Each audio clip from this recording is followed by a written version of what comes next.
যখন এই দেহ থেকে পাখি চলে যাবে তখন I am a dead, you are dead. কথা বলেন না কেন? আমি, আপনি, আমরা সবাই বন্ধু মৃত। তখন মানুষ বলবে ইন্না লিল্লাহি ওয়া ইন্না ইলাইহি রাজিউন। কবরের কিনারায় যখন নিয়ে যাবে লাশ, কবরে রাখবে বন্ধু, তখন কি বলবে জানেননি? বিসমিল্লাহি বিসমিল্লাহি ওয়া আলা মিল্লাতি রাসূলিল্লাহ, জোরে জোরে আল্লাহু আকবার। তার মানে মানুষের মরণ হলো দেহ থেকে আত্মা বের হয়ে যাওয়া। কথা বলেন না কেন? পৃথিবীতে মানুষের, এই পৃথিবীতে যত জ্বর তুফান আসুক না কেন, আপনাকে আমাকে কবরে বন্ধ নিয়ে যাবে। রিটার্নার লাশ কেউ ঘরে ফিরিয়ে নেবে না। বন্ধুরে আমার, আপনাদের এলাকার মানুষের অবস্থা দেখে আমার কাছে মনে হয় এখানকার মানুষের জান্নাতের টিকিট মনে হয় তাদের হাতেই আছে। আবার মনে হয় আজরাইলকে ম্যানেজ করে ফেলেছে। বন্ধু তোমরা কেন বোঝো না? কাগজি কাচি করে ঘুড়ি বানাकर और आता है आसमाने में, घुड़ी बेचारा क्या करेगा ऋषि मौला का हथिनी। এই দেহটা বন্ধু কাগজের ঘুড়ির মতো, আর আত্মাটা হলো বন্ধু রশির মতো। নাটাই হলো আজরাইল, আসতে দেরি রে, জাস্ট টাইম, নো আর্গুমেন্ট, কোন তর্ক বিতর্ক চলবে না, পাখি নিয়ে যাবে। বন্ধু নীতি নীতি কোথায় নিয়ে যাবেন? আপন স্বজনেরা কবরস্থানে নিয়ে যাবে রে। আলেমদেরকে ডেকে ডেকে বন্ধু জানাজা পড়ে কবরে নিয়ে যাবে। কবরে নিয়ে যাওয়ার পরে বন্ধু আপনার আমার ফায়সালা শুরু হয়ে যাবে। তারপরে সব কাজ সম্পূর্ণ করে বন্ধু তাকে কবরের পারে নিয়ে গেল। কবরের পারে নিয়ে গেল, কবর খনন করলো, কোনো কিছু নাই রে। বন্ধু যখন তাকে কবরে রাখতে গেল, লাশ যখন কবরে নামাইতে গেল, এবার চাইয়া দেখে তার কবরের মধ্যে ছোট্ট বন্ধু বিড়ালের আকৃতির এক জানোয়ার তার কবরে। নাউজুবিল্লাহ। আশ্চর্য হয়ে গেলেন মানুষ, এই কেমন আশ্চর্য ধরনের ঘটনা, জীবনে কোনোদিন দেখিনি শুনিনি। তারা ভাজার চেষ্টা করে ওটাকে সরাতে পারলো না। তারপরে তারা আরেকটা কবর খনন করলো। খনন করার পরে বন্ধু আবার ওই কবরের মধ্যে জানোয়ার অ্যাটেন্ড করলো। ওই কবরেও তাকে কোনোভাবে জানোয়ার দাফন করলো না। আবার আর একটা কবর খনন করলো, একটা একটা করে 3টা কবর খনন করলো। খনন করার পরে বন্ধু তৃতীয় কবরের মধ্যেও বন্ধু জানোয়ার উপস্থিত হয়ে গেল। এবার তারা আর পারতেছে না, এখন কি করব? আব্বাস রাদিয়াল্লাহু তাআলা আনহুর কাছে যখন বন্ধু খবর চলে গেল, আব্বাস রাদিয়াল্লাহু তাআলা আনহুর কাছে খবর চলে যাওয়ার পরে তিনি আসলেন। আসার পরে ব্যক্তিগত সব কিছু প্র্যাকটিক্যালি তিনি পরিদর্শন করলো। করার পরে তিনি অর্ডার করলো তাকে এই জানোয়ার সহ দাফন করে দাও। দাফন করার পরে দলবল নিয়ে তার বাড়িতে বন্ধু রওনা করলো। যাইয়া প্রশ্ন করলো তার স্ত্রীকে যে তোমার স্বামীর জীবনে কি এমন কর্ম করেছে তোমার জানা আছে কিনা? এবার স্বামীর বিপক্ষে উত্তর দিয়েছেন তার স্ত্রী। কয় আমার স্বামী যখন মেলামেশা করত, আলিঙ্গন করত, যথাযথভাবে ফরজ গোসল করে পবিত্র হতো না। জোরে জোরে নাউজুবিল্লাহ। কবরে যাওয়ার আগে বন্ধু এগুলোকে ক্লিয়ার করতে হবে। কি করতে হবে? আমরা আল্লাহর জিকির করতে চাই না। আল্লাহর নবী যখন হাঁটতেছিলেন হঠাৎ করে থমকে দাঁড়িয়ে গেলেন। খেজুরের ডাল ভেঙে একটা ডালকে 2টা টুকরা করে 2টা কবরের উপরে গেড়ে দিলেন। সাহাবায়ে কেরাম প্রশ্ন করলেন, ইয়া রাসূলুল্লাহ, কবরের উপর ডাল 2টা গেড়ে দেওয়ার কারণ কি? আমার নবী বলেছেন তাদের কবরের মধ্যে আযাব চলতেছে। জোরে জোরে নাউজুবিল্লাহ। একজন মানুষের বদনাম শুনে শুনে আরেকজনের কাছে বলে ঝগড়া সৃষ্টি করত। আরেকজন প্রস্রাব করে ভালো করে পবিত্র হতো না। নবী গো, খেজুরের ডাল গেড়ে দেওয়ার কারণ কি? নবী বলল খেজুরের ডালটা যতক্ষণ সবুজ থাকবে ততক্ষণ আল্লাহর জিকির করবে। এই জিকিরের ফজিলতে কবরবাসীর কবর আযাব মাফ করে দিবেন আমার আল্লাহ। জিকিরের দরকার আছে না নাই? আর জোরে। আজকে সেই জিকির আমরা করতে চাই না। আমরা জিকির করি বন্ধু শিল্পী, কথা কয় না, মেসির, ঠিক কিনা? গত 18 ডিসেম্বর 2022 ফুটবল খেলা নিয়ে এই দেশের যুবক যে নির্লজ্জতা যত বেহায়াপনা করেছো, তোমরা ভুলে গেলেও তোমাদের ইতিহাস তোমাদেরকে ভুলবে না। খেলাটা খেলেছিল কারা? বেঈমানেরা। কারা এরা? বেঈমান। কারা? বেঈমান কি মুসলমানের বন্ধু না শত্রু? ইন্নাল কাফিরিনা কানু লাকুম আদুওয়াম মুবিনা। আল্লাহ বলেছেন the heretics are the eternal enemy of the believers। ঈমানদারদের প্রকাশ্য শত্রু হলো বেঈমানেরা। এখন খেললো কারা? খেলাটা কি ছিল? ফুটবল। তোমাদের দৃষ্টিতে ফুটবল, আমাদের কোরআন হাদিসের দৃষ্টিতে খেলাটা ছিল জুয়া খেলা। কি খেলা? আল্লাহ বলেছেন ইন্নামাল খামরু ওয়াল মাইসিরু ওয়াল আনসাবু ওয়াল আজলামু রিজসুম মিন আমালিশ শাইতান। মদ, জুয়া, মূর্তি, ভাগ্য গণনা, ঘৃণবস্তু শয়তানের কাজ। খেলা ছিল কি? জুয়া। খেলেছিল কে? বেঈমান মুসলমানের শত্রু। এবার আসেন, তারা কি ফুল প্যান্ট পরেছিল না হাফ প্যান্ট? কথা কন্যা গিললে হুজুর কন্যা কোন প্যান্ট? এখন একটা পুরুষ যখন হাফ প্যান্ট পরে তার লজ্জাস্থান ঢাকা থাকে না ফাঁকা থাকে? বন্ধু, হযরত আবু সাঈদ খুদরী রাদিয়াল্লাহু তাআলা আনহু থেকে হাদিস খানা বর্ণিত, আমার নবী জানিয়ে দিয়েছেন একজন পুরুষ আর একজন পুরুষের লজ্জাস্থানের দিকে তাকায়ও না, একজন নারী আর একজন নারীর লজ্জাস্থানের দিকে তাকায়ও না। একটা ইয়াং মেয়ে, একটা যুবক আর একটা যুবকের সাথে একই কাঁথার নিচে তোমরা ঘুমায়ও না। একজন যুবতী, একজন নারী আর একজন নারীর কাঁথার নিচে একসাথে ঘুমায়ও না। এই যে তুমি অর্ধ উলঙ্গ, একদিকে জুয়া খেলা, আরেকদিকে বেঈমান, আরেকদিকে অর্ধ উলঙ্গ পোশাক, তুমি যে নজর দিয়েছো, তুমি কি জানো জিনাল আইনুন নাজরু, চোখের জিনা হলো দেখা, চোখের পাপ হলো দেখা। তুমি তোমার চোখকে বন্ধু লজ্জিত করেছো।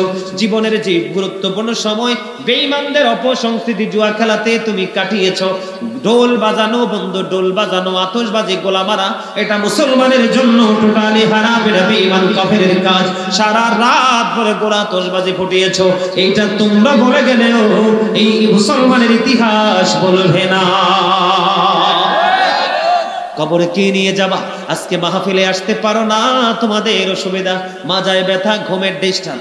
যখন এখানে তো সুন্দর সামিয়ানা ছিল না, স্টেজ ছিল না, সুন্দর একটা শুধু খোলা আকাশের নিচে পর্দা দিয়েছে, দাঁড়িয়ে দাঁড়িয়ে এগুলো দেখেছো।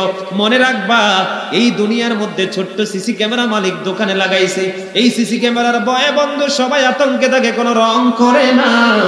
তোমার আমার সঙ্গে চিরস্থায়ী সিসি ক্যামেরা ফিটিং করে দিয়েছে।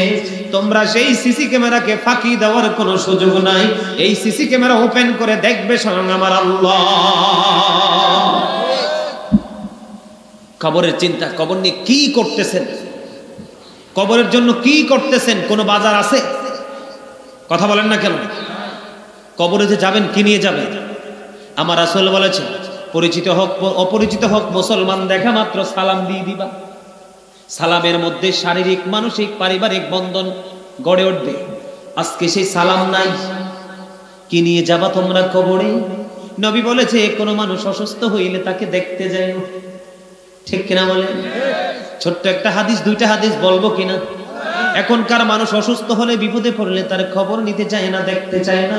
হযরতে সাওবান রাদিয়াল্লাহু তাআলা আনহু থেকে বন্ধু হাদিসখানা বর্ণিত, আমার নবী জানিয়ে দিয়েছে, যখন কোনো মানুষ তার আপন স্বজন হোক বা না হোক, কোনো মুসলমান কোনো মানুষকে অসুস্থ হলে দেখতে যায়, নবী বলেছেন যতক্ষণ না পর্যন্ত সে তার বাড়িতে না ফিরলো, ততক্ষণ পর্যন্ত সে যেন জান্নাতি ফল কুড়াইতে থাকলো।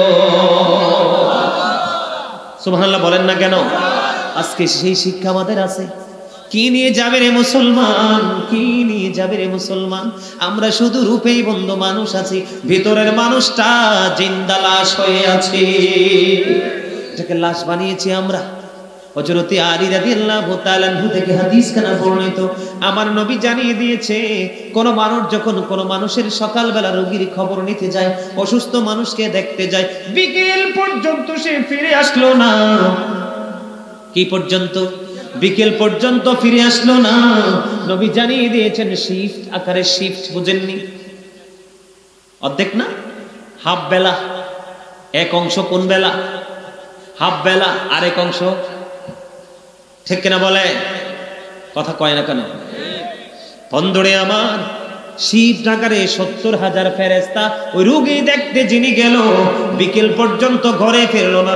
70,000 ফেরেশতা তার জন্য আল্লাহর কাছে মাগফিরাত কামনা করতে থাকে। আমার নবী বলে দিয়েছে, উম্মত হৃদয় খুলে শোনো গো, ব্রাহ্মণবাড়িয়ার মানুষ, কসবার মানুষ, হৃদয় খুলে শোনো বন্ধু। নবী বলেছে বিকেল বেলা তুমি বের হয়ে গেলা, সন্ধ্যা হয়ে গেল, তুমি ঘরে ফিরতে পারলা না, ওই রুগীর বাড়িতে তুমি অবস্থান করলা, ছোট্ট আপন মানুষ, একটু সময় দিব, সেবা করব। নবী বলেছে সকাল হয়ে গেল রে, সকাল বেলা তুমি তোমার ঘরে চলে আসলা, ওই যে বিকালে যখন বের হয়েছো তখন থেকে আরো 70,000 ফেরেশতা তোমার জন্য ঘরে ফিরা সকাল পর্যন্ত আল্লাহর কাছে ক্ষমা চাইতে থাকলো। আজকে সেই শিক্ষা কি আমাদের আছে? কথা বলেন না কেন? একজন ডাকলে তুমি তার ডাকে সাড়া দিও, আছে না নাই? এখন কি ডাকলে সাড়া দেয় কেউ? এখন সাড়া দেয় না, সাড়া দিতেও চায় না রে বন্ধু। আমরা কি ধরনের মুসলমান? মানুষ যখন মারা যায়, পাশের ঘরের মানুষ মারা গেছে বন্ধু, জানাজা দিতে যায় না, অথচ মানুষ, আমার আল্লাহ বলে দে, নবী জানিয়ে দিয়েছেন, যখন মানুষ মরবে তার জানাজায় অংশগ্রহণ করিও। আজকে সেই শিক্ষা কি আমাদের আছে? একটা মানুষ আমাদের জীবন থেকে চিরকালের জন্য বিদায় নিয়ে গেল, আমরা তাকে শেষ বিদায়টা দিতে পারলাম না। একদিকে বন্ধু তাকে বিদায় দিলাম না, আমাকেও কেউ বিদায় দিতে আসবে না। কথা বলেন না কেন? আরেকদিকে নবীর অর্ডারকে অমান্য করা, কি করা? কথা কয় না। আপনারা যেমনি বসে রয়েছেন, মানুষকে হুজুরের সামনে একজনও নাই, কি করা? অমান্য করা, আছে না নাই? বন্ধুরে আমার, উত্তম ব্যবহার করতে বলেছেন আমার নবী হাদিস শরীফের মাধ্যমে। সুন্দর আচরণ কি আজকে আছে? কথা বলেন না কেন? আমার আল্লাহ জানিয়ে দিয়েছেন, নবী হাদিস শরীফের মাধ্যমে জানিয়ে দিল, উত্তম সুন্দর ব্যবহার করার কারণে আল্লাহ মানুষকে যেটা দান করে, কঠোর ভাষার কারণে আল্লাহ তাকে সেই নিয়ামত দান করে না। আজকে আমাদের ভাষাও তো সুন্দর না। ছোট্ট একটা হাদিস শরীফ, আবু হুরায়রা রাদিয়াল্লাহু তাআলা আনহু থেকে বন্ধু হাদিস খানা বর্ণিত। আমার নবীকে প্রশ্ন করা হলো, ইয়া রাসূলুল্লাহ, এক ব্যক্তির দিকে ইঙ্গিত করে, নবী গো, একজন ব্যক্তি, ওই ব্যক্তি দান সদকা অনেক বেশি করে, নফল নামাজও বেশি পড়ে, ইবাদত করে, কিন্তু তার ব্যবহার সুন্দর না। আমার নবী বলে দিয়েছেন সে জাহান্নামী। আর একজন মহিলার দিকে দেখালেন, ইয়া রাসূলুল্লাহ, ওই মহিলা তো দানও করতে পারে না, এত ইবাদতও করতে পারে না, কিন্তু তার ব্যবহার এত সুন্দর। আমার নবী বললেন ওই মহিলা জান্নাতি। আজকে কি সুন্দর নম্র সভ্য ব্যবহার আছে? কথা কন না কেন? কি নিয়ে যাবেন কবরে, কি পাঠাবেন বন্ধু আপন স্বজনের জন্য? কারণ নিজের থাকলে না অন্যকে ধার দেওয়া যায়, নিজের না থাকলে তো অন্যের কাছে ধার করতে হয়। এই মুসলমান, বর্তমান যুগের মুসলমান নিজেই তো আমল করে না, নিজের জন্যই তো কিছু নাই, আপন স্বজনের জন্য কি পাঠাবে? কথা বলেন না কেন? আর জোরে বলেন না। বন্ধুরে আমার, আল্লাহ কোরআনে বলেছেন, ওয়া ইন্নাকা লাআলা খুলুকিন আযীম, you are a god character. আমার নবী ছিলেন উত্তম চরিত্রবান। জোরে জোরে সুবহানাল্লাহ বলেছেন কে? সূরা ইনফিতর খুলে দেখেন বন্ধু, 29 পারায় সূরা কলাম। আমার নবী উত্তম চরিত্রের অধিকারী ছিলেন। এখন আমি যদি আমাদের দিকে, আপনাদের দিকে তাকাই, তাহলে বলতে হবে you are a good, you are a characterless. বর্তমান ম্যাক্সিমাম মানুষের বন্ধু চরিত্র সুন্দর না। বন্ধুরে আমার, হাদিস শরীফের মধ্যে এসেছে, আমার নবী বলে দিয়েছেন, উত্তম চরিত্র, সুন্দর চরিত্র মানুষের জীবনের গুনাহগুলোকে এমন ভাবে ধ্বংস করে দেয়, যেমনি বরফে পানি লাগলে বরফটা যেমনি ধ্বংস হয়ে যায়, সুন্দর চরিত্র তেমনি ভাবে মানুষের পাপকে ধ্বংস করে দেয়। আর খারাপ চরিত্র মানুষের আমলকে এমন ভাবে ধ্বংস করে দেয়, মধুর মধ্যে সিরকা পড়লে যেমন মধুটা ধ্বংস হয়ে যায়। জোরে জোরে নাউজুবিল্লাহ। ব্যবহার সুন্দর না, নবীর আদর্শ নাই, চরিত্র বন্ধু সুন্দর না, কি নিয়ে যাব রে কবরে?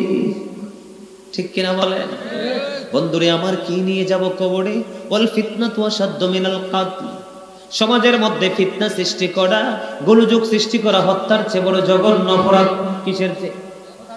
হত্যার চেয়ে বড় জঘন্য অপরাধ। বর্তমানে বন্ধু, ও বন্ধু, বর্তমানে ম্যাক্সিমাম পুরুষ এবং নারী শুধু মানুষের গীবত নিয়ে বন্ধু টানা হেসরা করে। কথা বলেন না কেন? আর জোরে। যেই ব্যক্তি গীবত করলো সে যেন তার মরা ভাইয়ের গোস্ত খাইল। নাউজুবিল্লাহ বলেন না কেন? ওই ধরনের মানুষগুলোকে কাল কিয়ামতের দিন বানর বানাইয়া দাঁড় করানো হবে। কথা বলেন না কেন? এই স্বভাব আমাদের আছে না নাই? ইন্নাল্লাহা লা ইয়াহদি মান হুয়া মুসরিফুন কাযযাব।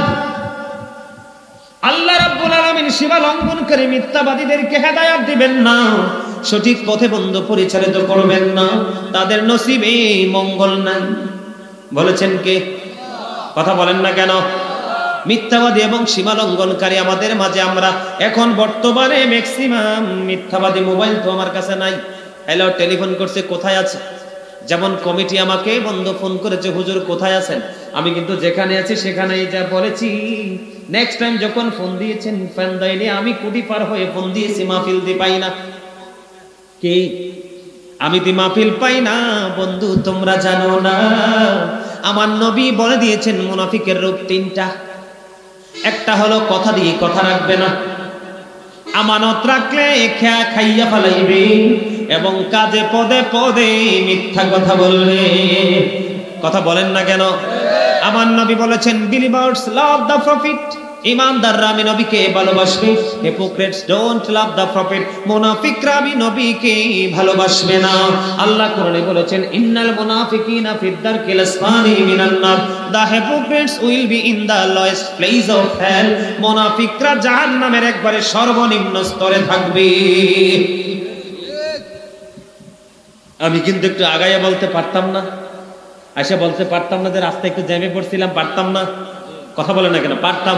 কিন্তু আমি তো জানি রে ও বন্ধু, হযরত আবু হুরায়রা রাদিয়াল্লাহু তাআলা থেকে হাদিস কেন বর্ণিত, আমার নবী বলেছে ও বন্ধু, যেই ব্যক্তি একটা মিথ্যা কথা বলবে রে, মিথ্যা বলতে দেরি তার মুখ থেকে এত নোংরা দুর্গন্ধ বের হতে থাকে।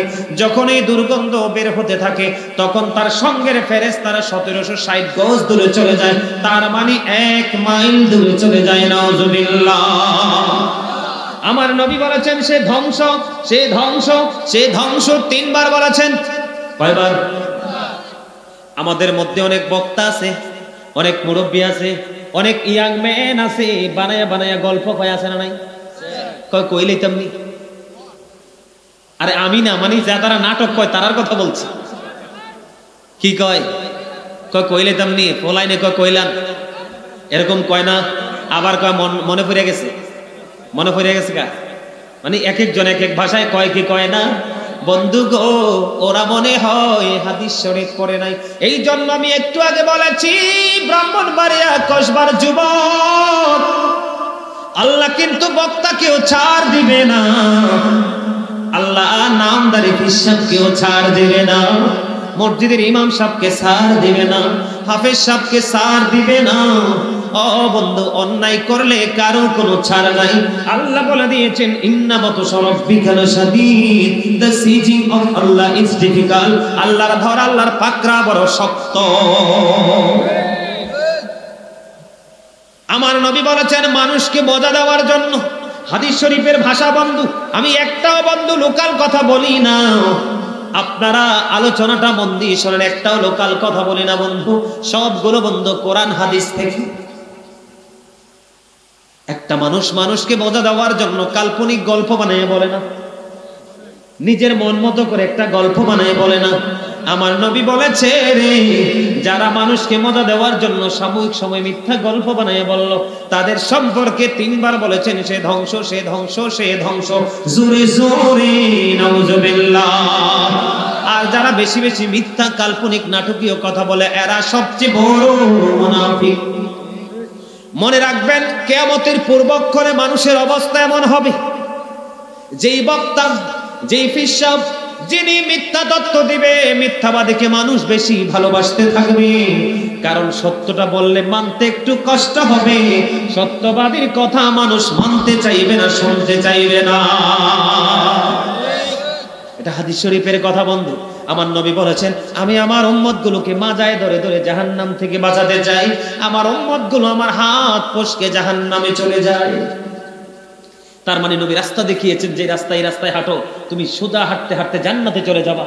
কিন্তু আমরা সেই পথে হাঁটি, আমাদের মন গড়া পথে হাঁটি। এই জন্য নবী বলেছেন, আমার উম্মতকে আমি মাজায় ধরে ধরে জাহান্নাম থেকে বাঁচাতে চাই, কিন্তু আমার উম্মত আমার হাত ফসকে জাহান্নামে চলে যায়। নাউজুবিল্লাহ বলেন না, আরো জোরে। এখন সেই মিথ্যা কথা আমাদের মাঝে আছে না নাই? তাহলে কে নিয়ে যাইবা কবরে? ও বন্ধু, কবরের কোনো পুঁজি নাই। আপনাদের সমাজের মানুষ সত্য খায় কিনা? খায়নি? খায় রে খোদা। ওয়াজ দিয়ে কি লাভ হবে? বড় মসজিদ বানিয়ে লাভ হবে কি? সুদের টাকায় মসজিদ বানাইলে সেজদা দিলে কবুল হবে না। ইমানদার সেজদা দিলে মসজিদে পাবে দুর্গন্ধ। কারণ আল্লাহ বলেছেন, হারাম টাকা দান করলে দান আল্লাহর কাছে গ্রহণযোগ্য নয়। সুদের মতো নোংরা জিনিস আর কিছু হতে পারে না। বন্ধু, কবরে কি নিয়ে যাইবা? কথা বলেন না কেন? কবরে কি নিয়ে যাইবেন প্রস্তুতি নিছেননি? আমাদের সমাজে যাদের একটু টাকা পয়সা, পিস্তল লাঠি টাঠি আছে, তারা জোর করে জায়গা দখল করে কিনা পছন্দ হইলে। আল্লাহর হাবিব সরকারে মদিনা বলে দিয়েছেন, ছোট্ট একটা গাছের ডালাও যদি কেউ কারো কাছ থেকে জোর করে নিয়ে যায়, তাকেও চলেই যেতে হবে জাহান্নামে। এক্সাম্পল দেব, অনেক বেশি বৃষ্টি শুরু হয়ে গেল। কি অনেক বেশি বৃষ্টি? আপনার 5টা 6টা ছাগল আছে ঘরে, আর একজন অটোওয়ালা রিক্সাওয়ালার কয়েকটা কাঁঠালের চারা আছে পাহাড়ে। আপনি বললেন না, কাঁঠালের পাতা কিন্তু ছাগলের সবচেয়ে বেশি ফেভারিট ফুড, ঠিক কিনা বলে? আপনি খাওয়াইয়া দিলেন, ছাগল বন্ধু পরিতৃপ্ত হয়ে গেল। এটার জন্য আপনাকে জাহান্নামে যেতে হবে। আপনি যদি যুদ্ধের ময়দানে শহীদ হয়ে যান, ইসলামের জন্য যুদ্ধ করতে যদি যাইয়া শহীদ হয়ে যান, আপনি শহীদ হয়ে যাবেন সত্য, কিন্তু জান্নাতে যেতে পারবেন না। কারণ বন্ধু, আমি আপনাদেরকে কেমন করে বুঝাই রে বন্ধু, বুঝবেন।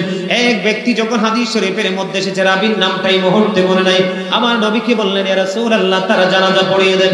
আমার নবী বললেন, সে কি কারো কাছে ঋণগ্রস্ত আছে কিনা? এবার বলল, ইয়া রাসূলুল্লাহ, সে 2 দিরহাম মাত্র ঋণগ্রস্ত আছে। আমার নবী বললেন, আমি তার জানাজা পড়াইতে পারবো না। কেন গো নবী? কারণ আমি নবীও জানাজা পড়াইলে তার নসিবে খুশ নসিব হবে না, কারণ তার আত্মাটা এখনো অন্য জনের কাছে বন্দী আটকা পড়ে আছে। কি হয়ে আছে? অন্যের কাছে বন্দী শিকলে তার হাত পা বাঁধা আছে।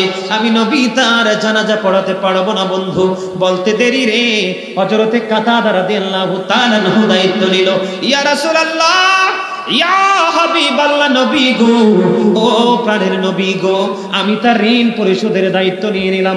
সঙ্গে সঙ্গে আমার নবী তার জানাজার দায়িত্ব পরাণের নিয়ে নিল। আরে জোরে বলেন না সুবহানাল্লাহ।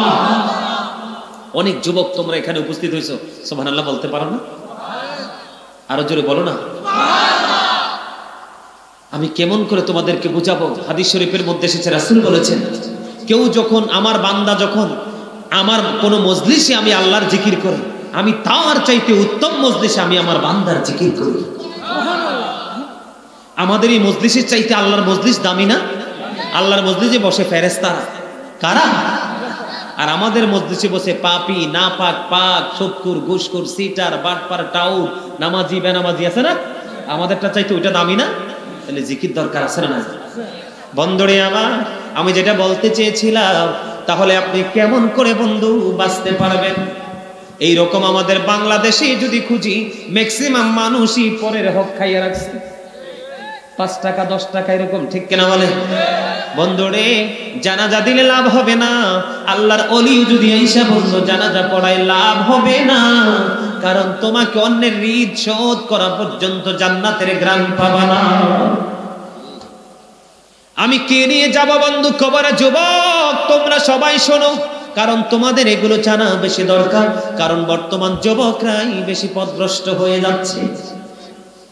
আল্লাহর হাবিব বলেছেন, কেউ যদি জোর করে 1 বিঘা পরিমাণ জায়গা দখল করে নেয়, তার গলার মধ্যে কাল কিয়ামতের দিন 7টা পৃথিবী মালা বানাইয়া ঝুলাইয়া দেওয়া হবে। জোরে জোরে বলেন না নাউজুবিল্লাহ। 1 কেজি 1.5 কেজির একটা পাথর আগামী কালকে গলায় ঝুলাইয়া দেখবেন, কিছুক্ষণ হাঁটার পরে ঘাড় রক্ত পর্যন্ত ছিঁড়ে যাবে, ঠিক কিনা বলেন? কিন্তু 7টা পৃথিবী মালা বানাইয়া বন্ধু ঝুলিয়ে দেওয়া হবে। বাঁচতেও পারবা না, মরতেও পারবা না, পালাইতেও পারবা না। আছে না নাই? মানুষের হক মানুষ বন্ধক নষ্ট করে কবরে যায়, মনে করে দুনিয়ায় যেমনি পিস্তল চালাই পরকালেও চালাইতে পারবো, মনে করে দুনিয়ায় যেমনি লাঠি চালাই পরকালেও চালাইতে পারবো। বন্ধু হাদিস শরীফের মধ্যে এসেছে, যেই হাতুড়িটা বানিয়ে রেখেছেন আল্লাহ কুদরতি ভাবে পাপীদেরকে পিটানোর জন্য, যদি জমিনের মধ্যে ফালায়, গোটা পৃথিবীর মানুষ জিন চেষ্টা করলেও 1টা সেকেন্ডের জন্য উপরের দিকে উঠাতে পারবে না। নাউজুবিল্লাহ বলেন না। শোধ আছে না নাই? আগামী 18 তারিখ লাইলাতুল মেরাজ, ঠিক কিনা? আমার নবী গিয়েছিলেন আল্লাহর দাওয়াতে। কিসের দাওয়াতে? একেবারে কাছাকাছি আমার নবী বসেছিলেন। ফাকানা কাবা কাউসাইন আও আদনা। সূরা নাজম না? হাফেজ না তুমি? সূরা নাজম না? আর ব্যাককল হলো কয় নবী আল্লাহর মধ্যে বলে পর্দা আছে। কন্যা কেন কয় কি? আচ্ছা আপনারা যদি আমারে দাওয়াত দিন না পর্দা দিয়ে বেড়া দিবেন, তো দাওয়াত দিয়ে আনানোর দরকার কি? ঠিক কিনা বলে? আরে সাধারণ মানুষ কিন্তু দাওয়াত দিয়ে না সবকিছু ওপেন করে দেয়, তাই না? নিজের বেডরুম পর্যন্ত কয় হুজুর এটা স্পেশাল, ঠিক কিনা? আর আল্লাহ আল্লাহর হাবিব, প্রিয় হাবিব হাবিবুল্লাহকে দাওয়াত দিয়ে বলে পর্দার ভিতরে বেড়া দিচ্ছে। একটু ওয়াজ করতাম নি এই জায়গাটা। আমার নবী যখন আল্লাহর আরশে গেল, হাদিস শরীফের মধ্যে এসেছে আল্লাহ রাব্বুল আলামিন প্রশ্ন করলো, হাবিব আসমানের ফেরেশতারা কি নিয়ে ঝগড়া করছে? আমার নবী উত্তর দিলেন, আমার আল্লাহই আমার চেয়ে বেশি ভালো জানেন। এই কথা বলতে দেরি বুখারী শরীফের মধ্যে এসেছে হাদিস খানা। আমার নবী, ভাই তুমি কিছু মনে করো না, আমার ছোট ভাই তুমি। আমার নবী আল্লাহ রাব্বুল আলামিন আল্লাহর কুদরতি হাত নবীজির 2 কাঁধ মোবারকের মাঝখানে রাখলো। সুবহানাল্লাহ। রাখতে দেরি আমার নবী বয়ান করতেছেন, হাদিস শরীফের মধ্যে এসেছে আমার বুক পর্যন্ত সেই প্রশান্তি চলে আসলো, মানে এবং জমিনের যা আছে সব কিছু আমি দেখে নিয়েছি। টাইম পাস করলেই শুধু বক্তা না, 2-4টা আয়াত বলতে পারলেই বক্তা না, আলেম না, গবেষক হতে হবে। ইসলাম কি ছোট্ট জিনিস ভাই? দাদা ইসলাম কি ছোট্ট জিনিস? বিশাল এক কুল কিনারাহীন এক মহাসমুদ্র, যেটাতে ঢোকা যায় জীবন থাকতে আর বের হওয়া যায়। সেই 2002 থেকে স্টুডেন্ট লাইফ থেকে ওয়াজে এখনো পর্যন্ত মনে হয় যে পড়াই শেষ হয় না। কি এখনো মনে হয় যে পড়াই শেষ হয় না, জানাই শেষ হয় না, মনে হয় যে পড়াই শেষ না, জানাই শেষ না। আমার মনে হয় যে আমি 10 ভাগের 1 ভাগও জানি না। সুবহানাল্লাহ বলবেন না? এই জায়গাটা নিয়ে একটু ওয়াজ করব, একটু যদি আপনারা থাকেন, না থাকলে তো বাচ্চা গেলাম। আপনারা যে থাকবেন এটা আমি কেমনে বুঝছি জানেন? অন্যান্য মাহফিল থেকে যুবকরা মাইনাস হয়, আর আপনাদের মাহফিলে যুবক শুধু প্লাস হচ্ছে। এটাই হচ্ছে হেদায়াত, এটাই হচ্ছে রহমত, এটাই হলো অন্তরের প্রেম। বন্ধু মেরাজে বলো, হুজুর মেরাজে গেলেন কেন? বন্ধু যেহেতু কবরের কথা বলছো, বন্ধু আমার নবী মেরাজে যাইয়া জান্নাত দেখলেন, জাহান্নাম দেখলেন। জাহান্নামের দিকে নজর দিয়ে চাইয়া দেখি বন্ধু শুধু ধনী ধনী মানুষ আর মহিলা। জান্নাতের দিকে আমার নবী নজর দিল, জান্নাতের দিকে নজর দিয়ে চাইয়া দেখি শুধু পুরুষ বেশি আর গরিব মানুষ বেশি দেখা যায়। সুবহানাল্লাহ বলেন না? জাহান্নামে দেখলেন আমার নবী এক একটা মানুষের পেট এক একটা ঘরের মতো বড় বড়। জিব্রাইলকে বলল, ভাই জিব্রাইল বলুন এই ঘরের মতো বড় বড় পেট ওলা মানুষগুলো এরা কারা? এবার জিব্রাইল বলল, ইয়া রাসূলুল্লাহ এরা আপনার নামদারি উম্মত, কলঙ্কিত উম্মত, দুনিয়ার সুদখোর। আমার নবী বলে, জিব্রাইল তাদের ঘরটা পেরের ঘরের মতো বড় বড় তাদের পেট, আমি নবী শুধু সাপ আর বিচ্ছু দেখতে পাই। কি নিয়ে যাবেন কবরে? বড় দালান করেছেন, রঙিন করেছেন পরিবেশ, মানুষ আসলে বন্ধু আপনাকে বাহাবা দেয়, কিন্তু আপনি তো জানেন টাকা আপনার, এটা হারাম। কথা বলেন না কেন?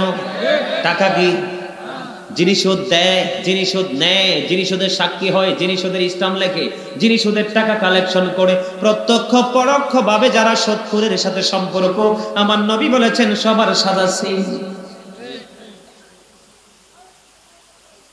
বন্ধুরে আমার, আল্লাহর হাবিব সরকারে মদিনা জানিয়ে দিয়েছেন, সামুরা ইবনে জুনদুব রাদিয়াল্লাহু তাআলা আনহু থেকে হাদিস খানা বর্ণিত, রে ব্রাহ্মণবাড়িয়া কসবার আমার ভাই বাবারা, আমার মা, আমার বোনেরা, হৃদয় খুলে শোনো গো, বাঁচানোর জন্য এসেছি, কথাগুলো হৃদয় করে ধারণ করো, ব্রেইনে তোমরা সেটআপ দিয়ে দাও। সামুরা ইবনে জুনদুব রাদিয়াল্লাহু তাআলা আনহু থেকে হাদিস বর্ণিত, আমার নবী বন্ধু রওনা হলো, স্বপ্নের ব্যাখ্যা দিতেছেন, নবীর ফেরেশতা এসে নবীকে সফরে নিয়ে বের হলো। অনেক লম্বা বন্ধু, হাদিসখানা বলতে গেলে কমপক্ষে 45 মিনিট লাগবে একটা হাদিসের ব্যাখ্যা দিতে গেলে। এখান থেকে ছোট্ট একটা অংশ বন্ধু তুলে আনবো। নবী হাঁটতেছেন ফেরেশতাদের সাথে, হঠাৎ করে নজর দিয়ে চায়া দেখলো একটা রক্তের নদী দেখা যায়। এই রক্তের নদীর মধ্যে একজন মানুষ বন্ধু সাঁতার কেটে কেটে কোলে আসতে চায়, কিন্তু দুঃখজনক ব্যাপার হলেও সত্য, হাদিস শরীফের মধ্যে এসেছে বন্ধু, বুখারী এবং মুসলিম শরীফের মধ্যে এসেছে হাদিসখানা। বন্ধু আমার নবী বলতেছেন, আমি কোলের মধ্যে দেখলাম একটা ব্যক্তি পাথর নিয়ে হাতিয়ে আছে, বড় পাথর নিয়ে দাঁড়িয়ে আছে। আমি সেই লোকটা যখন পারে আসতে চায়, ও বন্ধু, তখন ওই কুলের মানুষটা তাকে পাথর নিক্ষেপ করে সে যেন আসতে না পারে।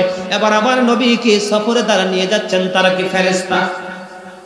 ফেরেশতাদেরকে নবী প্রশ্ন করলো, এই ব্যক্তিটাকে কেনই বা তার এই সাজা? এবার ওই ফেরেশতার উত্তর দিয়ে দিল, নবী গো, এটা হলো দুনিয়ার সুদখোর।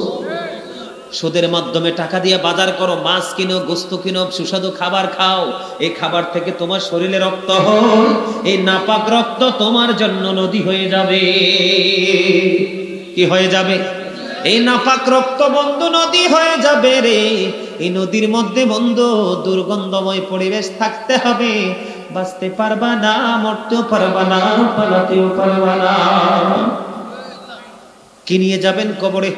আমার নবী বলেছেন, সুদের 70টা স্তম্ভের মধ্যে 70 নাম্বারটা হলো, যে সুদ খাইলো সে যেন তার মাকে বিবাহ করলো। কি রে দেখছেন নি টাইম কেমনে মাইনাস হয়ে গেল? আমার নবী বলেছেন কি, সুদ খাওয়া মানে কি মাকে বিবাহ করা। নাউজুবিল্লাহ। এরকম নোংরা কাজ কি কেউ করতে পারবে? কিন্তু মূলত যারা সুদ খাচ্ছে তারা এই কাজটাই করতেছে।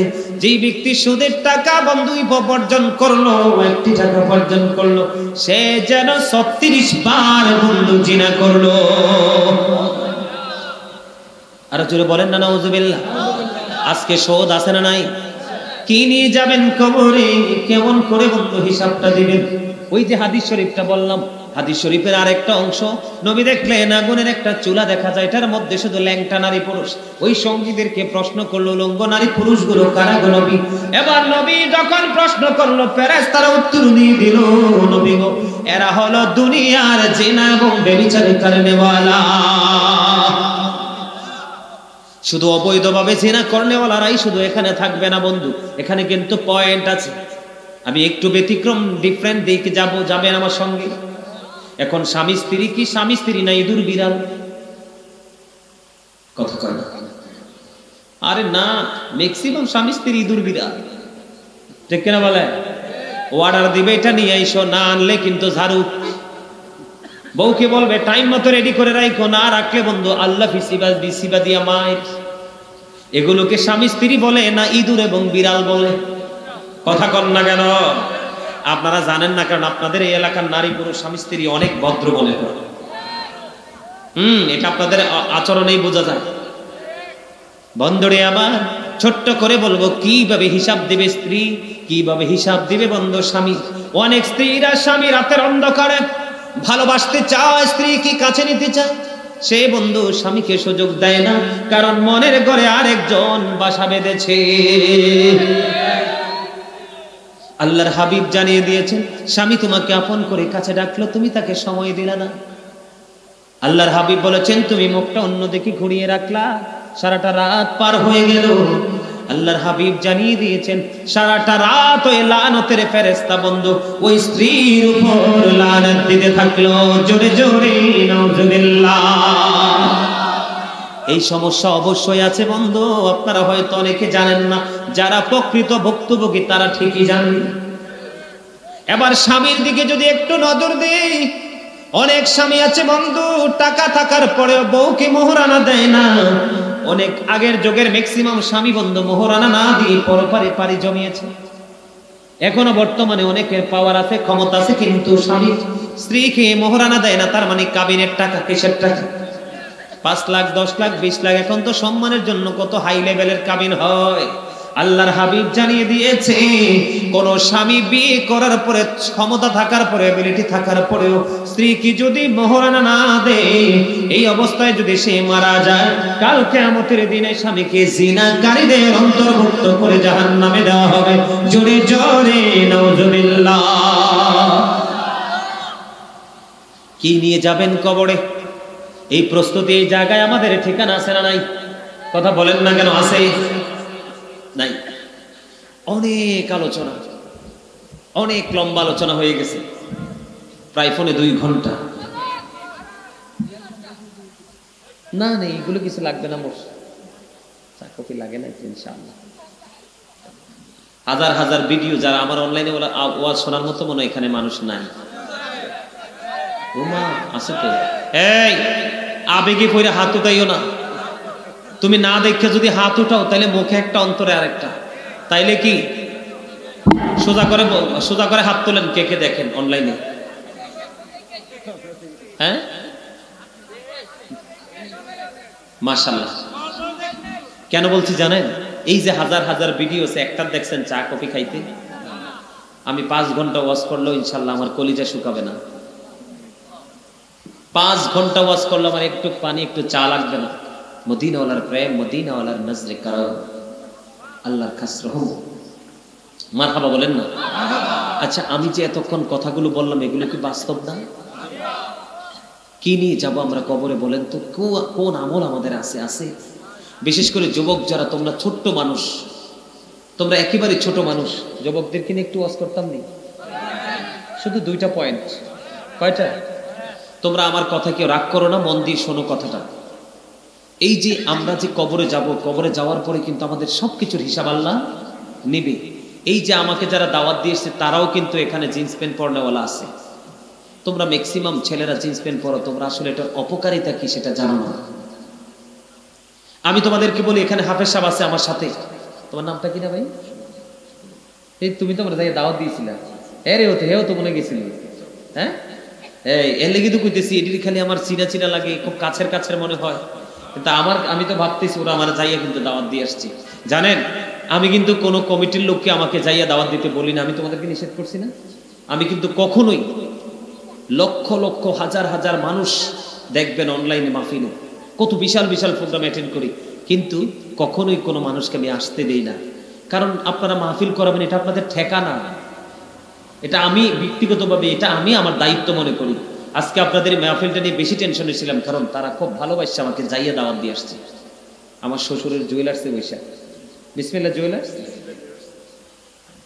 বন্ধুরে আমার, যুবক তোমাদেরকে বাঁচানোর জন্য আমি বলছি, আমার দিকে একটু দয়া করে শোনো। আল্লাহ রাব্বুল আলামিন সূরা আরাফের 26 নম্বর আয়াতে বলেছেন, লাস্টের দিকে লিবাসুত তাকওয়া যালিকা খায়র। আল্লাহ রাব্বুল আলামিন মানুষকে, আদম সন্তানকে পোশাক দিয়েছেন। পুরো আয়াতটা বলে, ইয়া বানি আদম কদ আনজালনা আলাইকুম লিবাসান ইউওয়ারি সাওআতিকুম ওয়া রিশান ওয়া লিবাসুত তাকওয়া যালিকা খায়র। আল্লাহ বলেছেন আদম সন্তানের জন্য আল্লাহ পোশাক দিয়েছেন। এই পোশাক যখন তারা পরবে, যা তাদের সৌন্দর্য বাড়িয়ে দেবে। এর মধ্যে সবচেয়ে উত্তম পোশাক হলো তাকওয়ার পোশাক, শরীয়তের পোশাক। এই শরীয়তের পোশাকটা কি রে যুবক? তোমরা তো জানো না। তোমরা যে জিন্স প্যান্ট পরো, এটা নাভির উপরে থাকে না নিচে? নাভির নিচে থাকে। ওই তাকওয়ার পোশাক, মুসলমানের পোশাকের যে পরশ, ফরজ যে বিধান বাধ্যতামূলক যেটা করা হয়েছে আল্লাহর কোরআন সূরা আরাফের 26 নম্বর আয়াতে আল্লাহ ওয়াজ করতেছেন, মুসলমান ইমানদার যুবকের পুরুষের পোশাক হবে ও বন্ধু পূর্বে নাভি বরাবর অথবা নাভির উপরে, আর নিচে দিয়ে থাকবে ওই যে ছোট্ট টাকনোটার উপরে। এবার তুমি লুঙ্গি বলো, প্যান্ট বলো, পায়জামা বলো, ট্রাউজার বলো, যেটা তোমার ফেভারিট ক্লথ, ঠিক কিনা, যেটা তোমার ফেভারিট জামা সেটাই তুমি পড়তে পারো। কিন্তু সবচেয়ে বড় দুঃখজনক বলে, হুজুর জিন্স প্যান্টের কাছে কেন আসলেন?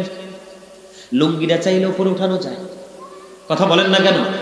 পায়জামাটাও চাইলে উপরে উঠানো যায়, ট্রাউজারটাও চাইলে উপরের দিকে উঠানো যায়, কিন্তু জিন্স প্যান্টকে হাজার চেষ্টা করলে উপরের দিকে উঠানো যায় না, কারণ তার জন্ম হয়েছে ছোট্ট হয়ে, ঠিক কিনা? বলে হুজুর এই পোশাকটা যদি না জায়েজ হয় এটা আবিষ্কার করলো কে? এটা আবিষ্কার করেছে বন্ধু ইহুদি নাসারারা, বেঈমানেরা। এটা মুসলমান আবিষ্কার করেনি। আমাদের মুখ পরিষ্কারের জন্য হাদিস শরীফে নবী বলেছেন মেসওয়াক। এখন আমরা মেসওয়াক ব্যবহার করি না, ব্রাশ। এটা আবিষ্কার করেছেন ইহুদিরা। মেসওয়াককে হত্যা করে ফেলা হয়েছে। বাংলার আনাচে কানাচে ফুরকানিয়া মাদ্রাসা সকাল হলে বাচ্চাদের কোরআনের ধ্বনি বন্ধু শুনতে পাইতাম। এখন মানুষ শুধু কিন্ডারগার্টেনের দিকে দৌড়ে। মুসলমানরা কৌশল করে মাদ্রাসাকে ধ্বংস করে কিন্ডারগার্টেন আবিষ্কার করলো। এই জিন্স প্যান্ট পোশাক পরে পাতলা শাড়ি, পাতলা ওড়না আবিষ্কার করে আমাদের মা বোনদের ইজ্জত বন্ধু নষ্ট করে ফেললো। কারণ রাসূল বলেছেন যেই মহিলা পোশাক পরার পরে এখন তোমরা দেখবা মহিলারা, মেয়েরা ওড়না পরার পরেও তাদের চুল দেখা যায়। হাদিস শরীফের মধ্যে এসেছে যেই মহিলা পোশাক পরার পরেও তার অঙ্গ দেখা যায় সেই মহিলা ল্যাংটা, উলঙ্গ। নাউজুবিল্লাহ বলেন না। যেই পুরুষ পোশাক পরার পরেও তার লজ্জাস্থান ঢাকা থাকে না, এই পুরুষটাও পোশাক পরিহিত না, সেও বন্ধ ল্যাংটা, উলঙ্গ। জোরে জোরে নাউজুবিল্লাহ। আজকে তোমাদেরকে বলছি, সব যুবকের কাছে আমার ওয়াজটা ভালো লাগবে না। যাদের পরকালের চিন্তা আছে, মৃত্যুর ভয় আছে, আল্লাহর কাছে হিসাব দেওয়ার চিন্তা আছে, তাদের কাছেই তোমাদের কাছে ভালো লাগবে। কারো না কারো কাছে এটা গুরুত্বপূর্ণ মনে হবে। কারণ আমি কুমিল্লা কান্দির ফার্ম নিউ মার্কেটের সামনে আমি গেছিলাম লাইব্রেরিতে কিছু জিনিস কেনার জন্য। হঠাৎ করে বক্তব্য যখন দিতে থাকলাম, স্লিম করে একটা চিকনা একটা ছেলে জিন্স প্যান্ট নিয়ে বললাম, বলতে দেরি ছেলেটা বলে 7-এ পড়ে। এবার ছেলেটা বলল, হুজুর বেয়াদবি না নিলে একটু কথা বলতাম। আমি কই বলো? কয় হুজুর আপনার কথাগুলো দূর থেকে দাঁড়িয়ে দাঁড়িয়ে তখন শুনেছি, শোনার পরে আপনার কাছে চলে এসেছি গো হুজুর। আমি সারা জীবন এই বয়সে শুধু জিন্স প্যান্ট পরেছি। আমার তো 10 বছর থেকে আমার উপর নামাজ একবারে 7 বছর থেকে 10 বছরের মধ্যে বাধ্যতামূলক করা হয়ে গেল। আমি আজকে থেকে আর কোনোদিন এই জিন্স প্যান্ট পরবো না। নাভির উপরে নাভির নিচে কোনোদিন আমি আর পোশাক পরবো না, টাকনুর নিচে পোশাক পরবো না। আপনি বলে দেন আল্লাহ আমার আগের পাপগুলো ক্ষমা করবে কিনা? আমি বলে দিয়েছি, যদি সত্যিকার অর্থে আল্লাহকে ভয় করে তুমি পোশাকটা চেঞ্জ করতে পারো, শুধু ক্ষমা না, আল্লাহর প্রিয় বান্দাদের এবং অন্তর্ভুক্ত তোমাকে করা হবে। কারণ একটা মানুষ অন্যায় করার পরে যখন তার ভুলটা বুঝতে পারে, এটাই হলো তার জন্য সবচেয়ে বড় রহমত এবং হেদায়েত। এই জন্য আমার আয়াত ছিল, আজকে ওয়াজের হেডলাইন ছিল আমিও বাঁচবো তোমাদেরকে বাঁচাবো। এবার তোমরা আসো, হাদিস শরীফের মধ্যে এসেছে, আমার নবী বলে দিয়েছেন। এতক্ষণ কিন্তু কোরআন থেকে বলেছি, কোত্থেকে? আমার আল্লাহ বলে দিয়েছেন তোমরা এদিক দিয়ে নাভির উপরে নিচে দিয়ে টাকনুর উপরে পোশাক পরো। কারণ বুখারী শরীফের মধ্যে এসেছে যেই পুরুষের পোশাক টাকনুর নিচে যাবে তার ঠিকানা হবে জাহান্নাম। জাহান্নাম হলো অবর্ণনীয় দুঃখ, কষ্ট, যন্ত্রণার জায়গা, আর জান্নাত হলো অবর্ণনীয় সুখের জায়গা। তুমি এত টাকা দিয়ে পরিশ্রম করে পোশাক কিনবা, এই পোশাক যদি তোমাকে জাহান্নামে নিয়ে যায় তাহলে পোশাকের দরকার। আমি আরেকটা মেসেজ দিব, এখানে শুধু ক্ষান্ত নয়। আল্লাহর হাবিব সরকারে মদিনা তিনি বলেছেন, কিয়ামতের দিন আল্লাহ 3 শ্রেণীর মানুষকে ক্ষমা করবে না, তাদের উপর কোনো রহমত করবে না, দয়া করবে না। হুজুর কে গো সেই 3 শ্রেণীর লোক? আমার নবী জানিয়ে দিয়েছেন, যারা অহংকার করে করে টাকনোর নিচে ঝুলাইয়া ঝুলাইয়া পোশাক পরে, হোক প্যান্ট হোক পায়জামা হোক বা লুঙ্গি। 2 নাম্বার হলো যারা ব্যবসা করতে গিয়ে মিথ্যা কথা বলে বলে মানুষের কাছ থেকে টাকা আদায় করে, আছে না নাই? আর একজন হলো মানুষ বিপদে পড়লে উপকার করবে, সুযোগ পাইলে বন্ধু তাকে খোঁটা দিয়ে দেয়। এই মানুষের জন্য কোনো ক্ষমা নাই। সবচেয়ে বড় লজ্জাজনক কথা হলো যেই ছেলেটা জিন্স প্যান্ট পরলো, আরে গত পরশুদিন গত রাত্রির আগের রাত্রিতে বিশাল প্যান্ডেল কুমিল্লা সিটির পাশে, এত বেশি উপস্থিতি বন্ধু, এইরকম প্যান্ডেল ফিল আপ, এর থেকে আরো বড় প্যান্ডেল ফিল আপ হয়ে একদম মেইন সড়ক পর্যন্ত মানুষ। একটা ছেলে দেখলাম তাবারক বিতরণ করতেছে, তোমরা কিছু মনে করো না, তোমাদেরকে এক্সাম্পল দিচ্ছি। আমি নিজে তার দিকে তাকাইয়া লজ্জা লাগছে, হাই রে মুসলমান, তাবারক বিতরণ করতেছে, প্যান্টটা একেবারে এত নিচে চলে গেছে, আমার নিজের চোখে তার লজ্জাস্থানটা দেখেছি, নাউজুবিল্লাহ। এখন কোন যুবক যখন জিন্স প্যান্ট পরে মসজিদে যাবে, শার্ট অথবা গেঞ্জি পরে গেছে, কি পরে গেছে? মানুষ তো পূজায় যায় পাঞ্জাবি পরে, মসজিদে যায় শার্ট পরে, অথচ মসজিদে যখন পাঞ্জাবি পরে যাবে তখন তার আমল নামায় অতিরিক্ত একটা সুন্নার সওয়াব দেওয়া হবে, আর এই সুন্নাতের বিনিময় তাকে কিয়ামতের দিন 100 শহীদের মর্যাদা দিয়ে জান্নাতে ঢোকানো হবে। আজকে তোমাদেরকে বলে যাই, অত্যন্ত সুন্দর যে জামাত, এই পাঞ্জাবিটা, সেটা পরে জুমার দিনে মসজিদে যাবা, কারণ সাইয়্যিদুল আইয়াম, সবচেয়ে শ্রেষ্ঠ দিন হলো জুমার দিন। ঈদুল ফিতর, ঈদুল আজহার দিনের চাইতেও দামি হলো জুমার দিন। এখন যেই ছেলেটা জিন্স প্যান্টটা পরলো, রুকুতে যখন যাবে আরেকজন পিছন দিক দিয়ে 100% তার লজ্জাস্থান দেখে। কথা বলেন না কেন? বলে হুজুর দেখলে সমস্যাটা কি? আমার নবী মসজিদে অবস্থান করতেছেন, হাদিস শরীফ। হঠাৎ করে এক ব্যক্তি এসে নামাজের নিয়ত করে ফেললো, আমার নবী বললেন তুমি ওযু করে আসো। তিনি তো নিয়ত করে ফেলেছে কি, কিন্তু নবী বললেন তুমি ওযু করে আসো। তিনি নিয়ত ভেঙে ওযু করতে গেলেন, ওযু শেষ করে এসে আবার তিনি নামাজে দাঁড়ালেন, আবার নবী বললেন তুমি ওযু করে আসো। আবার তিনি বন্ধু ওযু করতে গেল, ওযু করে এসে বন্ধু আবার তিনি নামাজে দাঁড়ালো। তৃতীয়বার নবীকে প্রশ্ন করা হলো, ইয়া রাসূলুল্লাহ, ইয়া হাবিবাল্লাহ, নবী গো, বারবার শুধু ওযুর কথা বলছেন কেন গো নবী? আবার নবী বলে দিয়েছে, যেই সেই পোশাক পরে নামাজ পড়তেছে, কিয়ামত পর্যন্ত যদি নামাজ পড়তে থাকে তার নামাজ আল্লাহর দরবারে কবুল হবে না। কারণ নামাজের জন্য পোশাকের একটা নির্দিষ্ট পোশাকের একটা সীমানা আছে, তার সীমানা লঙ্ঘন করে ফেলেছে, তার পোশাকটা একেবারে 100% কোথায় টাকনোর নিচে। জোরে জোরে নাউজুবিল্লাহ। তোমাদেরকে এই জন্য বলবো, এই যে আমাদের মধ্যে এই আমল অপসংস্কৃতি কিন্তু মুসলমানের ঘরে ঘরে, ঠিক কিনা? আরো জোরে। আর আমরা শহরও, চি চি চি চি, শহরও, শহরের খবর তো জানেনি, নির্লজ্জ বেহায়া অশ্লীল মানুষের এনাগুনা। এই জন্য ধ্বংস হবে পৃথিবীতে আগে শহর, এরপরে আসবে সবার পরে গ্রামে। কারণ গ্রামের মানুষ এখনো সৎ, সভ্যতা, নিষ্ঠা, আদর্শ এখনো মানুষের মাঝে আছে, ঠিক কিনা বলে? এবার যুবক, তোমাদের এই একটা সাবজেক্ট চলে গেল, আরেকটা সাবজেক্ট। বর্তমানে বিয়ে হলে গান বাদ্যযন্ত্র হয় কি হয় না? এত নোংরা কাজ। আমি তোমাদেরকে ছোট্ট 3টা হাদিস শরীফ শোনাবো গান বাদ্যযন্ত্র নিয়ে। কয়টা? এর মধ্যে প্রথমটা যদি বলতে চাই, রাসূল বলেছেন মাঠে পানি দিলে যেমনি ফসল হয়, ঠিক তেমনি গান মানুষের অন্তরে তেমনি নোংরামি তৈরি করে দেয়। পানি যেমনি মাটি ফসল তৈরি করে দেয়, এই গানও মানুষের অন্তরে বন্ধু নোংরামি তৈরি করে দেয়। 2 নাম্বার হাদিস শরীফ, রাসূল বলেছেন গানের আসরে যায় পাপী লোকেরা, কান লাগায়া গান শুনে ফাসিকরা, আর গান থেকে মজা নেওয়া কুফুরির অন্তর্ভুক্ত। নাউজুবিল্লাহ বলেন না? মনে রাখবেন, এখনকার ম্যাক্সিমাম বিয়েই বন্ধ হারাম। কারণ যেই হালাল কাজের সাথে হারাম যুক্ত হয়, এই কাজ আর বন্ধু হালাল থাকে না।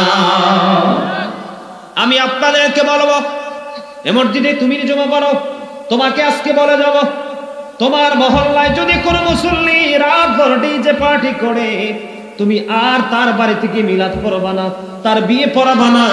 কারণ শরীয়তের শক্ত নির্দেশনা আছে, যে স্টেজে হারাম হয় সেই স্টেজে কখনো পবিত্র কাজ হতে পারে না। এটা হারাম হারাম হারাম, ঠিক কিনা বলেন? আপনারা ইমাম সাহেবের পক্ষে আসেননি? বন্ধু, বর্তমানে যুবক যুবতীর ম্যাক্সিমামই বিয়ে বিচ্ছেদ হয়, কারণ তার জন্মটাই হয়েছে হারাম দিয়ে।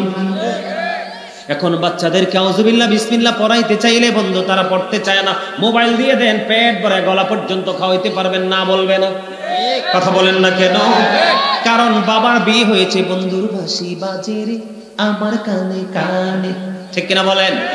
বাবার বাড়িতে বাজতেছে এটা, আবার মা কনের বাড়িতে বাজে, বন্ধুর বাঁশি বাজে রে আমার কানে কানে, ঠিক কিনা বলেন?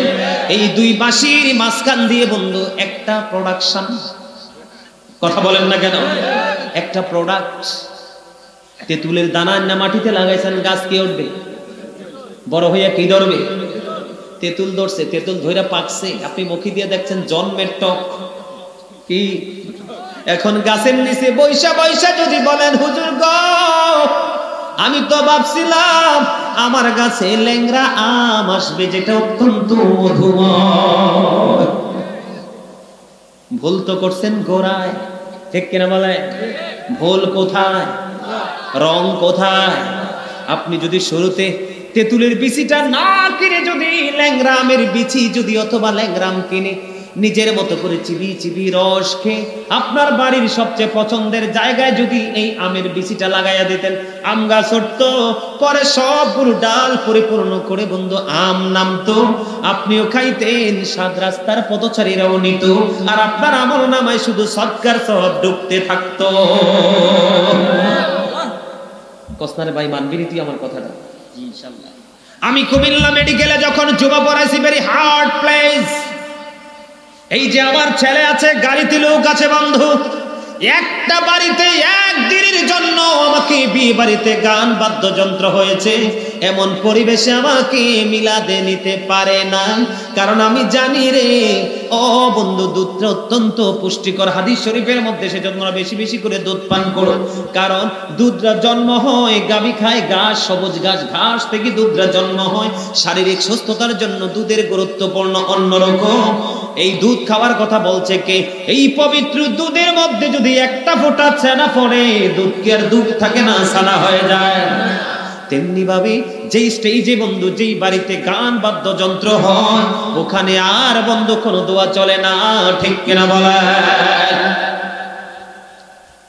এর যুবক, সবচেয়ে বড় ভয়ঙ্কর খবর হলো হাদিস শরীফের মাধ্যমে এসেছে, আমার নবী জানিয়ে দিয়েছেন কিয়ামতের পূর্বক্ষণে এক শ্রেণীর মানুষের চেহারা বিকৃত হয়ে যাবে, তাদেরকে মাটির মধ্যে গ্রথিতকরণ করা হবে। ইয়া রাসূলুল্লাহ, তারা কি তাওহীদ মানবে না? নবী বলেছেন তারা তাওহীদ মানবে। ইয়া রাসূলুল্লাহ, তারা কি রিসালাত মানবে না? নবী বলেছেন তারা রিসালাত মানবে। আল্লাহর হাবিব বলেছেন ওয়া ইয়াসুমুন, তারা রোজা রাখবে, ওয়া ইয়াহুজ্জুন, তারা হজ করবে, ওয়া ইউসাল্লুন, তারা নামাজ পড়বে। ইয়া রাসূলুল্লাহ, তারপরেও কি তাদের এই সাজাটা বহাল থাকবে? আমার নবী বলেছেন তারপরেও তাদের এই সাজা বহাল থাকবে। ইয়া রাসূলুল্লাহ, কেন গো? কারণ তার গানের আসর বসাবে জোরে জোরে নাউযুবিল্লাহ। অথচ আবু যর রাদিয়াল্লাহু তাআলা আনহু থেকে হাদিস বর্ণিত, আমার নবী শীতের দিনে বের হলেন, বের হওয়ার পরে গাছের দিকে নজর দিয়ে দেখলেন গাছের পাতা বিরামহীন ভাবে ঝরতেছে। আমার নবী গাছের ডালা ধরলেন, ধরতে দেরি এবার ডাক দিলেন, হে আবু যর। আবু যর উত্তর দিল, লাব্বাইকা ইয়া রাসূলুল্লাহ, ইয়া রাসূলুল্লাহ, আমি হাজির। এবার আমার নবী বলল, চাইয়া দেখো শীতের দিনের কারণে শুষ্ক হয়ে গাছের পাতাগুলো কেমনি ঝরে ঝরে পড়ছে। এই গাছের পাতা যেমনি শীতের দিনে শুষ্ক হয়ে ঝরে ঝরে পড়ে, তেমনি ভাবে আল্লাহর প্রিয় বান্দা যখন নামাজের মাধ্যমে আল্লাহর কুদরতি কদমে সেজদা দেয়, ঠিক তেমনি ভাবে গাছের পাতার মতো তার জীবনের গুনাহগুলো ঝরে পড়ে যায়। এই হাদিস বলেছেন কে? আমার নবী। গান বাদ্যযন্ত্রের এগেনিস্টে বলেছেন কি? আমার নবী। দুইটাই সত্য। যে ব্যক্তি নামাজ পড়ার পরেও নোংরা জিনিস ছাড়তে পারে না, সে কখনোই নামাজি হতে পারে না। আলোচনা করলে রাত ভর করতে পারবো, আর নয়। আমার এই ভাই একটা অনুরোধ করেছেন আমাকে, যদি না বলে যাই, কারণ আপনাদের এদিকে আমার ওয়াজে আসা হয় না, উনি আমাকে বকবে, মনে মনে বলবে হুজুরকে রিকোয়েস্ট করলাম, হুজুর মনে আমাকে মূল্যায়ন করে নাই। একটু আরেকটা বিষয় নিয়ে ছোট্ট টপিকস আকারে একটু আলোচনা করব। আলোচনা হলো এই যে সুন্নি জামাত বললেন, সুন্নি মহাসম্মেলন। এই সুন্নি জামাত হলো, সুন্নাহ হলো ওইটা, ফরজ বলেন, ওয়াজিব বলেন, সুন্নত বলেন, নফল বলেন, যত আমল আমরা করছি রাসূলের দেখানো পথে সিস্টেমে করার নামই হলো সুন্নাহ। সুবহানাল্লাহ বলেন। এখন আমরা সুন্নি জামাত রাসূল মানি, রাসূলের পরিবারকে, তার মানে আহলে বাইতকে মানি, সাহাবায়ে কেরামকে মানি, আল্লাহর ওলিদেরকে মানি, চার মাযহাব মানি, 4 তারিখে মানি, সব মানি, ঠিক কিনা বলেন? আমরা মিলাদও পড়ি, কিয়ামও করি, নবীকে আমরা কখনোই মাটি, নবী কি মাটির না নূরে? এক গর্দবের দল কয় নবী বলে মাটি। আরে নবী যখন হয় নাই তখন তো কিছুই ছিল না, মাটির হয় কেমনি? নবীর পরে না সব কি কথা বলেন? সম্মানিত উপস্থিতি, নবী নিয়ে যা আছে আমরা সুন্নিরা, আপনারা ব্রাহ্মণবাড়িয়ার মানুষ তরিকাপন্থী বেশি, আপনারা খুব অ্যাক্টিভ, এটা আমি জানি, আপনাদেরকে এই বিষয়ে বোঝানো লাগবে না। তবে রাসূলের পরিবার নিয়ে কিন্তু এখন কিছু বিতর্ক শুরু হয়েছে, আহলে বাইত নিয়ে। আহলে বাইত, সম্মানিত উপস্থিতি, রাসূলের পরিবারের মধ্যে প্রথম যদি আমি বলি, এই মনু মোর দিকে তাকা, এই স্টপ ইউর মাউথ এভরিবডি, সবার জবানকে বন্ধ রাখতে হবে, কারণ শেষ ভালো যার। You listening my lecture very attentively, জবানকে বন্ধ রাখতে হবে, কথাগুলো মন দিয়ে শুনতে হবে, কারণ নবীর কথা বলছি, নবীকে নিয়ে আলোচনা করাও ইবাদত, নবীর ভালোবাসার কথা বলা ফরজ, দুশমনি করা কুফরি। রাসূল বলেছেন, ক্বালা মান সাব্বা নাবিয়্যা ফাকতুলহু ওয়া মান সাব্বা আসহাবি ফাদরিবুহু, যারা নবীকে গালি দিবে, নবীর ইজ্জতের চাদর ধরে টান দিবে, আমার নবী বলেছেন, উম্মত তোমরা তাকে শুট করে দাও, হত্যা করে ফেলো। হাদিস শরীফ। ওমান সাব্বা আসহাবি ফাদরিবুহু, সাহাবায়ে কেরামকে যারা গালি দিবে, তাদের সাথে যারা আঘাত করবে, তাদেরকে বাইন্দা পিটাও। ওমা ঠিকও কয় না, ব্যাটিকও কয় না। মোবাইল যেমন হ্যাং হয়ে যায় না, 2 ঘন্টা ওয়াজ শুনে হ্যাং হয়ে গেছে। কিরে ভাই, তোরা তো সব ছেলে, মুরব্বি তো কম, ইয়াং ম্যান, তোরা হ্যাং হইলে কেমনে হইব? তোমরা কি সুন্নি জামাতকে পছন্দ করো না? আহলে সুন্নাহ ওয়াল জামাত ইজ দ্য বেস্ট পার্টি। এই সুন্নি জামাত হলো শ্রেষ্ঠ দল। আল্লাহ বলবে, ইউ গো টু প্যারাডাইস, সবাই মিল্লা জান্নাতে যা। জোরে জোরে বলেন সুবহানাল্লাহ। সুন্নি জামাত শ্রেষ্ঠ দল, এটা বিকল্প কোনো রাস্তা? আমার দিকে তাকান। আহলে বাইত প্রথম যদি বলি, খাতুনে জান্নাত মা ফাতেমা, ঠিক না? রাসূল বলেছেন, মনু কি হয়েছে, মাথা কি চিন্তা ঢুকিয়ে গেছে না? আরে মুই তো শেষ করে দিতেছি। আরে হেইয়া তো কইরা দিমু, কইয়েছি করমু আনে। বরিশালের ভাষা একটু মজা লাগে আমার কাছে। মুই এত কষ্ট করে চললেইছি, মুই কি চললে যাবো? একটু লেট করে মুই চললে যাবো। আমার কাছে একটু মজা লাগে, বুঝছেন? এরা কি যে কয়, মনু মুগো বাড়ি চললেইছো, মুই বহুত কষ্ট করে মুর্রাটা দৌড়ছি।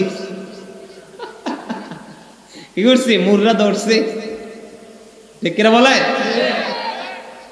আহলে বাইতকে ছোট করে দেখার কোনো সুযোগ নাই। নবীকে যেমনি ভালোবাসা ফরজ, নবীর পরিবারকেও তেমনি ভালোবাসা ফরজ। তাদের সাথে বেয়াদবি করে কুফরি।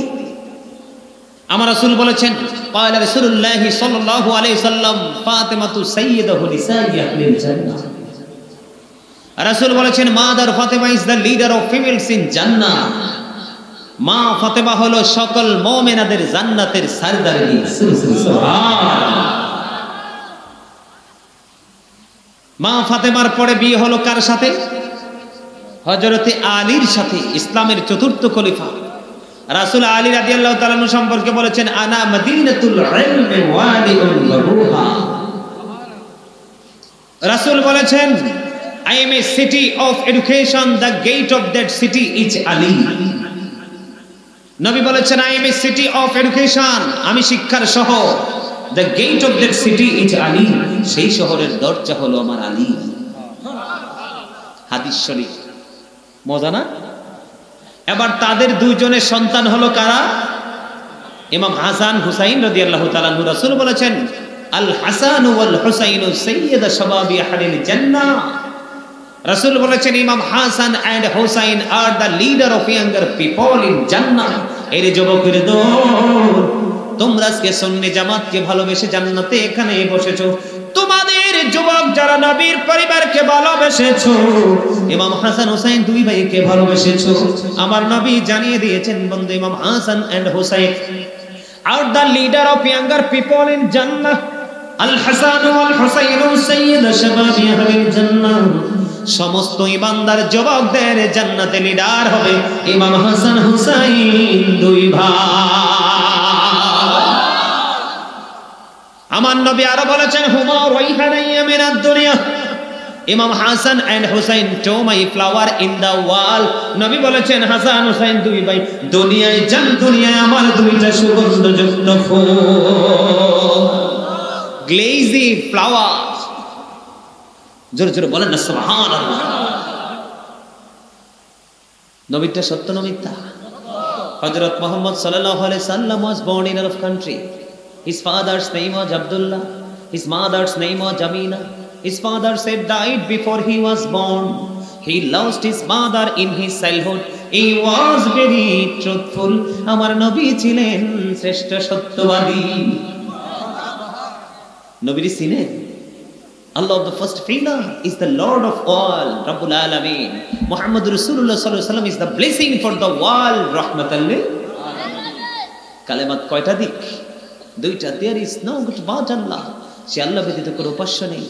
মুহাম্মদ রাসূলুল্লাহ সাল্লাল্লাহু আলাইহি ওয়াসাল্লাম is the messenger of Allah. সুবহানাল্লাহ বলেন না কেন? আর জোরে Allah is all in all. Follow his law and light for eternal success. সুবহানাল্লাহ। আমেরিকার গবেষক বলেছেন of all the great religious personalities of all prophet, doctor Ahmad Pyara Baghdadi বলছেন of all the great religious কি কয় আরে মাজায় ধরে রইছে ঠিক কিনা বলেন। আমেরিকার গবেষক মাইকেল এইচ হার্ট বলতেছেন the 100 a ranking of the most influential person in the history, 100 জন প্রভাবশালীর মাঝে আমার নবী সবচেয়ে সেরা। আর এই আমেরিকার মতো ইহুদিদের দেশের গবেষক মাইকেল এইচ হার্ট বলেছে, ডক্টর আহমদ পেয়ারা বাগদাদি বলেছেন of all the great religious personalities of all prophet Muhammad রাসূলুল্লাহ সাল্লাল্লাহু। অস্বীকার করার সুযোগ আছে? এই জন্য আমাদের প্রত্যেককে আমি বলবো শোনেন, ইহুদি খ্রিস্টানরা তার ধর্মগ্রন্থ দ্বারা তার একটা